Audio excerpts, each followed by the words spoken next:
Hello বন্ধুরা, কেমন আছেন? আমরা আজকে বাইরে পিকনিক করতেছি। পিকনিকের মতো ইফতারের আয়োজন করেছি, তো অন ডিউটি অবস্থায়। তো আমরা আজকে কক্সবাজার রেল স্টেশনের এলাকায় ইফতারের প্রোগ্রাম।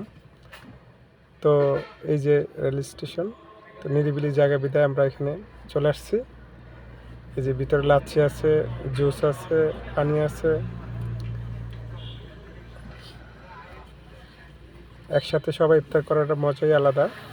এই দেখেন প্যাকেট আছে, প্যাকেটগুলো সব একত্র করে আমরা কয়েকজন মাখামাখি করতেছে।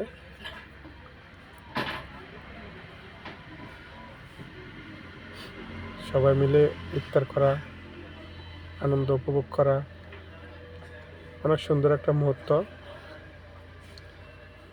এই যে এখানে সব কিছু সাজানো আছে, এটা একটা বেঞ্চ, বসার জায়গা।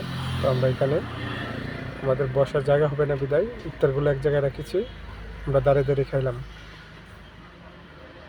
ধন্যবাদ সবাইকে।